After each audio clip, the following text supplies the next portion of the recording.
नमस्कार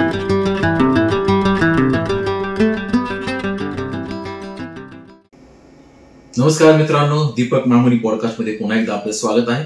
मित्रांनो, आज मी घेऊन आलो आहे एक मराठी चित्रपट ज्याचं नाव आहे छबी. आजच रिलीज झालेला आहे तो आणि त्याचा रिव्ह्यू घेऊन आलेला आहे.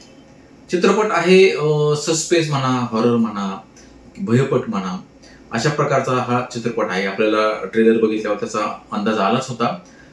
परंतु चित्रपट पाहिल्यानंतर असं मला वाटलं की चांगला चित्रपट बनवण्याचा प्रयत्न केलेला आहे मराठीमध्ये.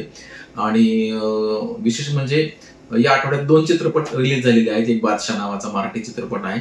मित्रांनो, काय होतं की दर आठवड्याला 3-3, 4-4 मराठी चित्रपट रिलीज होतात आणि त्यामुळे स्पर्धा वाढते आणि त्याचा बिझनेस कमी होतो आणि मग आपणच ओरडतो की मराठी चित्रपटाला प्रेक्षक मिळत नाहीत. तर थोडंसं निर्मात्यांनी एक लक्षात घेतलं पाहिजे की आपण आठवड्याला शक्यतो एखादा चित्रपट रिलीज व्हावा, अगदी जास्तीत जास्त 2. तर आपण रिव्ह्यूला सुरुवात करूया. ह्याच्यामध्ये एक नायक आहे, तो आहे फोटोग्राफर. त्याला फोटोग्राफीसाठी जायचं असतं केरळला, पण त्याचे आई वडील त्याला आग्रह करतात की त्याच्या चुलत बहिणीचं लग्न असतं कोकणामध्ये आणि तिथं कोकण पण सुंदर आहे. आणि दशावतारानंतर हा एक दुसरा कोकणच्या बेसवर आधारित चित्रपट आहे. कोकणाचं सुंदर असं दर्शन याच्यामध्ये झालेलं आहे आणि तो शेवटी नायक तयार होतो आणि ते तिथे जातात आणि गेल्यानंतर तो फोटो काढत असताना त्याला अशी तरुणी भेटते.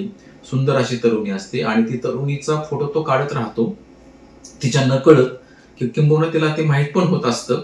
आणि नंतर असे काही घटना घडतात की फोटोमध्ये तिचा फोटोच येत नाही. मग तो का येत नाही, काही आपल्याला माहिती की भूताटकीमध्ये भूतांचे फोटो येत नाहीत असं आपण ऐकलेलं आहे. तिचा पण तो फोटो येत नाही. मग तो खरं भूत आहे का, आत्मा आहे का, किंवा आणखी काही कोकणातली काळी जादू वगैरे आहे, असा एक प्रश्न निर्माण होतो आणि त्यातनं अनेक प्रश्न निर्माण होत जातात. आणि शेवट काय होतं हे पाहणं मजेदार असेल, कारण आता हा थरारपट आहे म्हटल्यावर आपण त्याचा स्पॉइलर देऊ शकत नाही. तर नक्कीच चांगला प्रयत्न आहे. आपल्याला एक नायक आहे, नवीनच आहे, त्याचं नाव आहे ध्रुव छेडा आणि जी नायिका आहे ती अनघा अतुल ही एक नायिका आहे.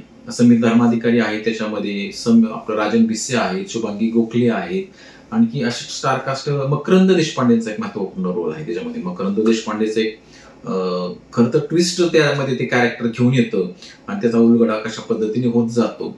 एक शेवटपर्यंत उत्कंठा ताणणारा चित्रपट आहे आणि खरं रहस्यमय चित्रपट असावा तसाच तो चित्रपट आहे पूर्ण अँगलनी. त्याचं म्युझिक सुद्धा चांगलं झालेलं आहे.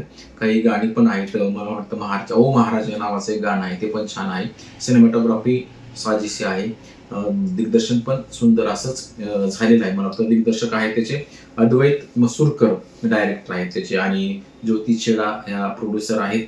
रोहनचं म्युझिक आहे. हे सगळं असं चांगल्या पद्धतीने जुळून आलेलं आहे.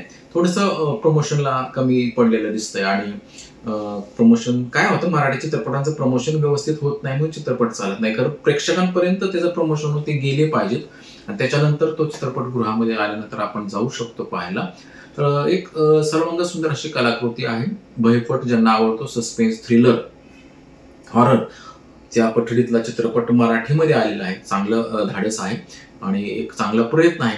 तर आपण चित्रपट पाहायला चित्रपटगृहामध्ये नक्की जा, कारण मी रिव्ह्यू मध्ये नेहमी सांगतो की मराठी चित्रपटाला अवश्य पाहायला जा.